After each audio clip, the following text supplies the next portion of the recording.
మకర రాశి వారికి ఈ యొక్క నెల ఎలా ఉండబోతుందని చూద్దాం. మకర రాశి వారికి వచ్చేటప్పటికి జన్మ రాశిలో వచ్చేటప్పటికి కుజుడు ఉచ్చ స్థానంలో ఉన్నాడు అన్నమాట. ఉచ్చ స్థానంలో ఉన్నటువంటి కుజుడు అంత యోగ్యాన్ని ఎప్పుడు ఎవరికైనా సరే జన్మరాశిలో కుజుడు సంచారం జరుగుతుంటే ఆరోగ్యపరంగా కొద్ది ప్రభావం, వర్క్ ప్రెజర్, స్ట్రెస్ అనేది ఎక్కువగా క్రియేట్ చేస్తూ ఉంటాడు అన్నమాట. అంటే పని భారం అనేది ఎక్కువగా ఉంటుంది. ధనక్షయకారకుడుగా ఉంటాడు అన్నమాట. అంటే డబ్బు ఎంత సంపాదించినా సరే ఏదో విధంగా ఖర్చు అవుతూనే ఉంటుంది ఈ రాశి వారికి. దానికి ముఖ్య కారణం వచ్చేటప్పటికి జన్మ రాశిలో వచ్చేటప్పటికి కుజుడు సంచారం చేస్తున్నప్పుడు ఇటువంటి ప్రభావాన్ని ఎక్కువగా చూస్తాడు. కాకపోతే కొన్ని అనుకూలమైనటువంటి ఫలితాలు కూడా ఈ నెలలో రాబోతున్నాయి. అది ఎప్పటి నుంచి రాబోతున్నాయి అనేది చూద్దాం. ఇక రాశి వారికి వచ్చేటప్పటికి ధనస్థానంలో ఉన్నటువంటి రవి కూడా అంత యోగ్యాన్ని ఇవ్వట్లేదు. మొదటి 15 రోజులు ఎక్కువగా వచ్చేటప్పటికి సంపాదించిన డబ్బు శని రావి కలిసినప్పుడు సంపాదించిన డబ్బు అంతా బయట వరకు ఖర్చు పెట్టడం, ఏదో పనిగా డబ్బు ఖర్చు అవుతూనే ఉంటుంది అన్నమాట ఈ రాశి వారికి. కానీ మొదటి 15 రోజులు కంప్లీట్ అయిన తర్వాత నుంచి ఈ రాశి వారికి పూర్తి అనుకూలమైనటువంటి ఫలితాలు రాబోతున్నాయి. ఒక గేమ్ చేంజర్ లాగా వచ్చేటప్పటికి ఈ కుజుడు ధనస్థానంలోకి మారినప్పుడు రవి కూడా వచ్చేటప్పటికి 14వ తారీఖున మీనంలోకి మారబోతున్నాడు అన్నమాట. ఎప్పుడైతే 14వ తారీఖు మీనంలోకి రవి మార్పు జరగబోతున్నప్పుడు ఈ నెలలో అనుకూలమైనటువంటి ఫలితాలు అనేది బాగా పొందబోతున్నారు. ధన సంబంధితమైన విషయాల్లో అనుకూలమైనటువంటి ఫలితాలు రాబోతున్నాయి.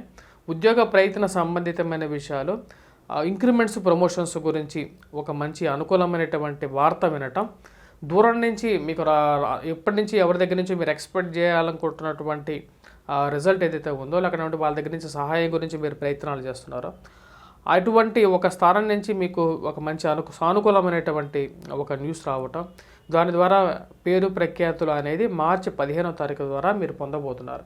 ఇక రాశి వారికి వచ్చేటప్పటికి మార్చి 14 నుంచి రవి ఎప్పుడైతే తృతీయంలోకి రాబోతున్నాడో దీనివల్ల వచ్చేటప్పటికి వీరికి 30 రోజుల పాటు అనుకూలమైనటువంటి ఫలితాలు పొందకపోతారన్నమాట. ఎందుకంటే 14వ తారీఖు నుంచి రవి మీనంలో సంచారం చేయబోతున్నాడు.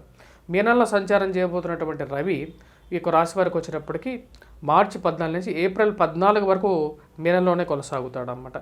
మీనంలోనే కొనసాగుతున్నప్పుడు ఆ యొక్క 30 రోజులు ఏవైతే ఉన్నాయో అప్పుడు పేరు ప్రఖ్యాతులు, సంఘంలో గౌరవము, గుర్తింపు, నూతన ఉద్యోగ ప్రయత్న సంబంధితమైన విషయాల్లో అనుకూలత, ప్రమోషన్స్, ఇంక్రిమెంట్స్లో కూడా కొంచెం అనుకూలమైనటువంటి ఫలితం, ఉద్యోగంలో కూడా కొంచెం అనుకూలంగా ఎక్కువగా ఉంటుందన్నమాట. అంటే ఏప్రిల్ 15వ తారీఖు వరకు కూడా ఇక రాశి వారికి మంచి అనుకూలమైనటువంటి ఫలితాలు పొందగలుగుతారు. కానీ ఇక రాశి వారికి కుజుడు ఎప్పుడైతే ధనస్థానంలోకి మారబోతున్నాడో వీటిలో కొద్ది కోపం అనేది ఎక్కువగా ఉంటుందన్నమాట. కష్టపడి చేస్తారు పని, అదేవిధంగా కోపాన్ని ఎక్కువగా ప్రదర్శిస్తూ ఉంటారన్నమాట. దీనివల్ల కొన్నిసార్లు మీరే దానికి ప్రతిఫలాన్ని కూడా అనుభవిస్తూ ఉంటారు. ఇరుగు పొరుగు సఖ్యత విషయంలో పెంపొందించుకోవడానికి ఎక్కువగా ప్రయత్నం చేయండి. మీకు చుట్టుపక్కల ఉన్నటువంటి వారిని అందరినీ కలుపుకొని పోవడానికి ఎక్కువగా ప్రయత్నం చేయాలి ఈ రాశి వారు ఈ నెలలో.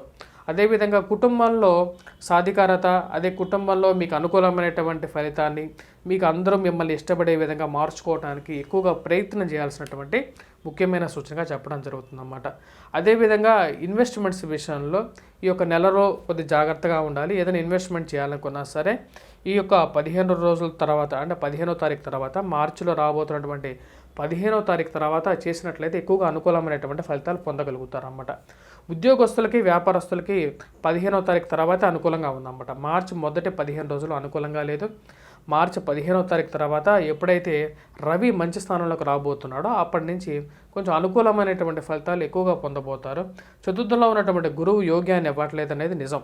కాబట్టి విద్యార్థులు, అలాగే ప్రింట్ అండ్ ఎలక్ట్రానికల్ రంగం, మీడియాలో ఉన్నటువంటి వారితో పాటు ఎవరైతే పుస్తక రంగం ముద్రణలో ఉన్నటువంటి వారు మకర రాశి వారు మటుకు కొంచెం ఎక్కువగా చదవాలి.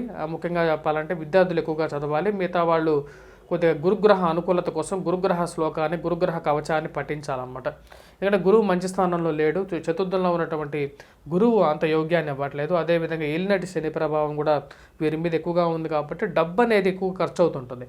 కానీ ఈ నెలలో వీరికి మంచి పేరు రాబోతుంది అన్నమాట. 15వ తారీఖు తర్వాత వీరికి ఉన్నటువంటి కార్యాలయాల్లో కానీ, గృహంలో కానీ, వీరు పనిచేస్తున్నటువంటి చోట ఎక్కడైతే 15వ తారీఖు తర్వాత వీరు సంఘంలో కొంచెం మెప్పు పొందగలుగుతారు. అంటే వీరు పైన ఉన్నటువంటి వారు వీరు చేస్తున్నటువంటి కృషిని, కష్టాన్ని గుర్తించి వీరిని కొద్దిగా మంచిగా పొగడబోతారు అన్నమాట.